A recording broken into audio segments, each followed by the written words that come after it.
전능하사 천지를 만드신 하나님 아버지를 내가 믿사오며 그 외아들 우리 주 예수 그리스도를 믿사오니 이는 성령으로 잉태하사 동정녀 마리아에게 나시고 본디오 빌라도에게 고난을 받으사 십자가에 못 박혀 죽으시고 장사한 지 사흘 만에 죽은 자 가운데서 다시 살아나시며 하늘에 오르사 전능하신 하나님 우편에 앉아 계시다가 저리로서 산자와 죽은 자를 심판하러 오시리라. 성령을 믿사오며 거룩한 공예와 성도가 서로 교통하는 것과 죄를 사하여 주시는 것과 몸이 다시 사는 것과 영원히 사는 것을 믿사옵나이다. 아멘.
미련한 자는 자기 행위를 바른 줄로 여기나 지혜로운 자는 권고를 듣느니라. 미련한 자는 당장 분노를 나타내거니와 슬기로운 자는 수욕을 참느니라. 진리를 말하는 자는 의를 나타내어도 거짓 증인은 속이는 말을 하느니라. 칼로 찌름같이 함부로 말하는 자가 있거니와 지혜로운 자의 혀는 양약과 같으니라. 진실한 입술은 영원히 보존되거니와 거짓 혀는 잠시 동안만 있을 뿐이니라. 악을 꾀하는 자의 마음에는 속임이 있고 화평을 의논하는 자에게는 희락이 있느니라. 의인에게는 어떤 재앙도 임하지 아니하려니와 악인에게는 앙화가 가득하리라. 거짓 입술은 여호와께 미움을 받아도 진실하게 행하는 자는 그의 기뻐하심을 받느니라. 슬기로운 자는 지식을 감추어도 미련한 자의 마음은 미련한 것을 전파하느니라. 부지런한 자의 손은 사람을 다스리게 되어도 게으른 자는 부림을 받느니라. 근심이 사람의 마음에 있으면 그것으로 번뇌하게 되나 선한 말은 그것을 즐겁게 하느니라. 의인은 그 이웃의 인도자가 되나 악인의 소행은 자신을 미혹하느니라. 게으른 자는 그 잡을 것도 사냥하지 아니하나니 사람의 부귀는 부지런한 것이니라. 공의로운 길에 생명이 있나니 그 길에는 사망이 없느니라.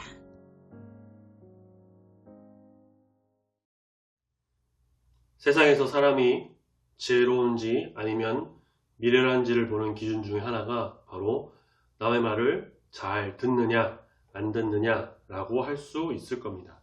물론 남의 말을 듣는다고 해서 전부 다 좋은 것은 아니고 또 듣지 않는다고 해서 전부 다 안 좋은 것, 미련한 것은 아닐 겁니다. 남의 말은 참고는 하되 자신이 판단하고 결정하는 것이 중요하겠죠. 그런데 참 신기한 것이 있어요. 예를 들어 볼까요? 장기나 바둑, 저는 바둑은 둘 줄은 모르는데 장기는 이제 말이 가는 길은 압니다.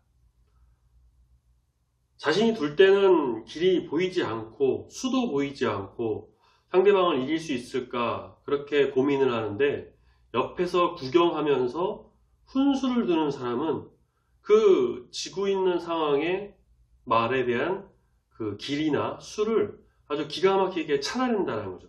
반대로 나도 다른 사람이 장기나 바둑을 두는 걸 보면 내가 할 때는 보이지 않던 길인데 갑자기 보이거나 수가 보일 때가 있다라는 겁니다. 이것은 내가 보는 시각과 남이 보는 시각이 다르고 나는 한 초점과 어떤 목표만을 향해서 가다 보니 시야가 조금 좁을 수가 있고요. 다른 사람은 옆에서 두루 보면서 더 넓은 쪽에서 멀리 바라보기 때문에 더 많은 것을 볼 수 있지 않나 그런 생각이 좀 듭니다. 자, 그렇다면 우리는 남의 말을 좀 들을 줄도 알아야 합니다. 내가 하는 것이 무조건 다 맞는 것이 아닐 수가 있기 때문에 타인의 충고나 조언을 듣는 것은 미련한 자가 아닌 지혜로운 자가 가는 길이 될 수 있다는 거죠. 오늘 잠언 본문 말씀에서는 바로 이런 점, 즉 부모의 훈계뿐만이 아니라 타인의 권고도 잘 듣고 받아들이는 사람이 바로 지혜롭게 사는 것이다. 그렇게 살아가면 생명길로 이르게 된다라는 것을 말해주고 있습니다. 15절과 16절 먼저 같이 보겠습니다. 미련한 자와 지혜로운 자를 구분하는 특징은 남의 권고를 받아들이는 점이라고 말씀을 드렸죠. 미련한 자, 어리석은 자, 잠언에서 통칭하고 있는 악인은 자기 행위는 다 바르고 다 옳다 그렇게 생각하죠. 다른 사람의 권고를 그래서 듣지 않습니다. 다른 사람의 권고하거나 혹은 책망하면 16절 오히려 분노합니다.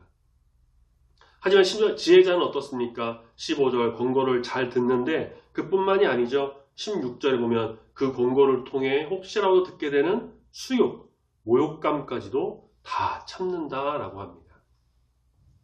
사실 내가 어떤 일이나 해야 할 것에 대해서 다른 사람이 이래라 저래라 하는 것은 대부분 그렇게 좋아하지 않을 겁니다.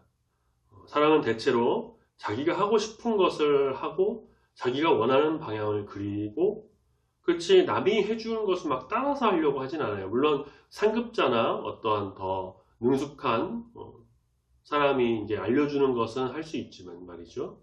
그냥 지더라도 그냥 내가 장기말 넣어서 지는 게 낫지. 옆에서 훈수를 두는 사람의 말을 듣고 이기면 자존심이 상한다라고 하기도 하죠. 하지만 지혜로운 사람은 그러한 모든 말을 모욕적으로 생각하지 않습니다. 권고를 잘 받아들이고 비판과 책망을 겸허히 수용해서 자기의 잘못된 것을 수정하고 더 나은 방향으로 나아가려고 남의 말을 잘 듣습니다. 그것이 오늘 잠언 말씀에서 말하고 있는 지혜로운 사람입니다. 그럼 우리가 한번 생각해 보는 거죠. 나는 얼마나 남의 말에 귀를 기울였나. 누가 뭐라고 하면 짜증부터 내면서 네가 뭘 알아? 내가 알아서 해. 이러면서 무시하진 않나요? 저도 그런 경우가 있는 것 같습니다. 하나님의 사람은, 지혜를 얻은 사람은 내 고집은 잠시 내려놓고 타인의 권고를 잘 들으면서 겸손하게 나가는 자입니다. 그렇다고 해서 앞서 말씀드린 것처럼 타인의 말이나 권고가 무조건 다 맞는 것은 아닐 겁니다. 그럼에도 귀를 열어서 어떤 말이든 좀 잘 받아들여보고 이를 통해서 지혜를 얻는 것이 바로 지혜자, 잠언에서 통칭하는 의인의 모습이다 라는 것입니다. 그렇게 할 때 하나님께서는 그 사람의 길은 물론이고요, 그를 통해 타인에게도 선한 영향력이 흘러가게 하실 것입니다. 17절부터 25절까지의 말씀은 조금 다른 내용으로 넘어가는데요. 법정에서의 지혜로운 자와 미련한 자에 대해서 말하고 있습니다. 법정에서의 어떤 정직과 진실의 문제를 다루고 있다고 할 수 있는데, 법정에서 증인은 그 말이 다른 사람에게 아주 치명적인 결과를 초래할 수 있다라는 것을 반드시 알아야 합니다. 그래서 법정에서는 물론이고요, 국회 청문회나 우리 뉴스에서 보면 국정감사 등에서도 증인으로 나오는 사람이 증인 선서를 하죠. 그래서 진실만을 말할 것을 이제 선서하고, 만약 거짓이 있다면 위증의 벌을 받는다라고 합니다.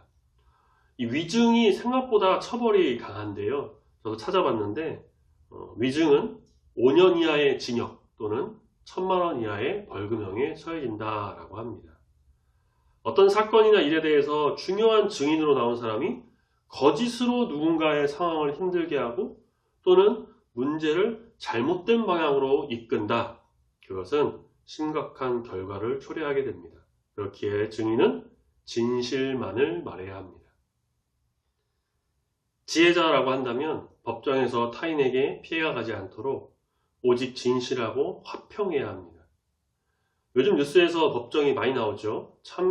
거기에 이제 나온 사람들이 정말 참다운 지혜자다라고 한다면 그 자리에서 담대하고 솔직하게 진실만을 말해서 모든 이가 평화를 누리도록, 악은 무너지고 선과 의가 올바로 세워지도록 정의롭게 나가야 할 겁니다. 증인 선서조차도 거부하는 것은 비겁하고 무책임한 짓이죠.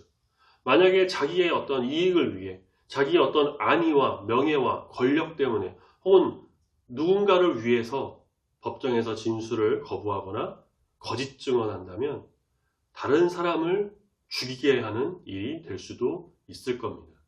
물론 자신에게도 화는 분명히 돌아갈 겁니다. 17절, 진리를 말하는 자는 의를 나타내지만 거짓 증인은 속이기에 바쁩니다. 19절, 진실한 입술은 영원히 남지만 거짓된 혀는 한순간에만 통할 뿐입니다. 22절, 거짓 입술은 하나님께도 미움을 받고요. 21절에 보면은 앙화가 가득하다고 하죠. 영어 성경에서 보면은 fear of trouble이라고 해서 문제가 그냥 가득 찼다라고 표현하는데, 세번역 성경을 통해 보면요, 앙화가 가득하다는 것은 그냥 재난에 파묻혀 산다라고 합니다.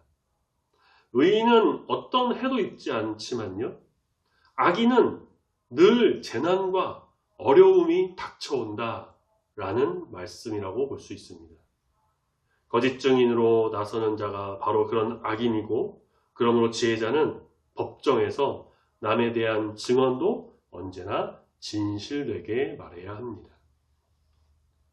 말씀에서는 법정 증인으로 이렇게 말씀을 좀 드렸지만, 꼭 증인이 아니더라도요, 증언해야 하는 어떤 경우가 아니더라도 평상시에 나의 말과 행동이 사람들에게 덕이 되고 화평이 되는지, 정말 진실된 마음으로 나가는지, 아니면 18절 말씀처럼 칼로 찌름같이 함부로 말하고 있는 건 아니었나 한번 돌아봐야 할 것입니다. 자기도 모르게 타인에게 칼로 찌르는 날카로운 말을 하고 있다라고 한다면 반드시 그에 대한 피드백이 있을 것이고요. 근데 그것을 또 무시하고 듣지 않는 자는 서두에 말씀드린 것처럼 다른 사람의 권고를 듣지 않는 아주 어리석은 사람이 되겠죠. 악인의 길을 가는 겁니다. 그러니 우리는 지혜자, 의인으로서 거룩한 주의 길을 가는 것은 물론이고 타인에게 사랑을 끼치고 그리스도의 덕을 끼치고 겸손한 말과 행동으로 정말 주의 귀한 성도로서의 모습을 보여나가는 우리 모두가 되어야 할 것입니다. 이렇게 의인은 물론이고 악인의 삶은 자신에게도 치명적인 영향을 미칠 뿐만 아니라 타인에게도 엄청난 영향력을 끼친다는 걸 알아야 돼요. 나는 아무것도 아니고 사람들에게 그렇게 별다른 영향을 주지도 않고 내가 뭐 정치인, 연예인도 아니고 누가 나의 모습과 말에 대해서 그렇게 영향을 받겠어 라고 생각할 수도 있는데 사실 그렇지 않습니다.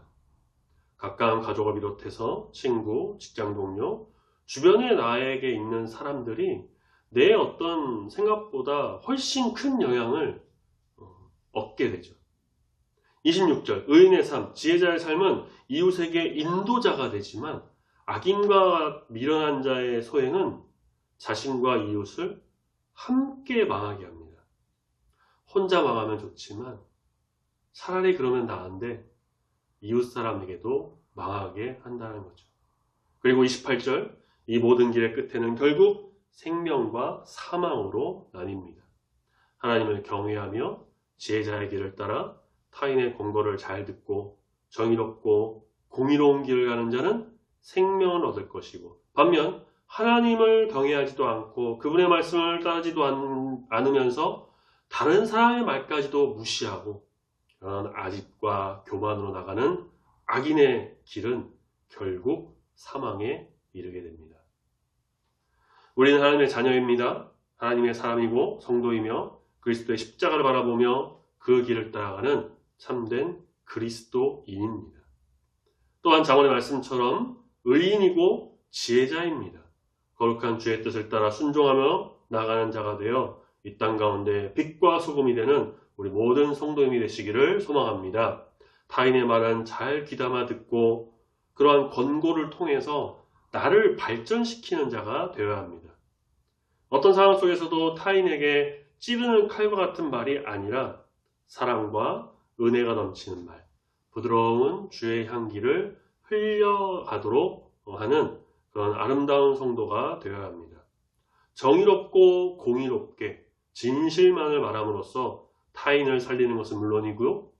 나 자신도 바로 서서 하나님 앞에서 믿음으로 굳게 서는 주의 자녀가 되어야 할 것입니다. 오늘 말씀을 통해 나 자신을 좀 한번 돌아보고 반성하고 앞으로는 더 신실한 주의 자녀로서 지혜자로서 정말 주님 앞에 온전해지고 또 다른 사람들에게는 세상 사람들에게는 특히 안 믿는 사람들에게 하나님의 덕을 세우는 정말 빛과 소금과 같은 우리 중부교회 모든 성도님들이 되시기를 소망합니다. 아멘. 같이 기도하겠습니다. 거룩하신 하나님 아버지 은혜와 사랑의 진심으로 감사드립니다. 우리는 거룩한 삶을 살기를 바라고 그렇게 노력하지만 연약한 인간이기에 한없이 약해질 때가 있습니다. 고집과 아집으로 타인의 말은 물론 하나님의 말씀도 듣지 않았던 이 죄인을 용서하여 주시옵소서. 나의 약한 모습을 반성하고 내려놓고 이제는 정말 거룩한 주의 자녀로서 참다운 주의 성도로서 타인의 권고를 잘 듣고 새겨 겸손한 자로 하나님의 인도하심을 갈망하며 진실된 자로 나가기를 이 시간 다짐하며 기도합니다. 상대방을 찌르고 죽이는 말이 아닌 사랑과 자비와 겸손으로 타인을 살리고 하나님의 은혜가 흘러가게 하는 귀한 사명 감당하는 우리 모두가 되기를 소원합니다. 우리의 말과 행동이 사람들에게 큰 영향력을 끼칠 수 있다는 것을 늘 기억하며 주님의 마음을 본받아 아름다운 뜻을 세워나가는 우리 중부교회 모든 성도가 되도록 붙들어 인도하여 주시옵소서. 좋은 날씨 속에 건강 붙들어 주시고 주의 인도하심 속에서 감사가 넘치는 11월 한 달이 또 되기를 소망합니다. 모든 것 주께 맡기며 사랑이 많으신 예수님의 이름으로 기도드립니다. 아멘.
되신 우리 아버지여, 이름이 거룩히 여김을 받으시오며 나라가 임하시오며 뜻이 하늘에서 이루어진 것 같이 땅에서도 이루어지이다. 오늘 우리에게 일용할 양식을 주시옵고 우리가 우리에게 죄 지은 자를 사하여 준 것 같이 우리 죄를 사하여 주시옵고 우리를 시험에 들게 하지 마시옵고 다만 악에서 구하시옵소서. 나라와 권세와 영광이 아버지께 영원히 있사옵나이다. 아멘.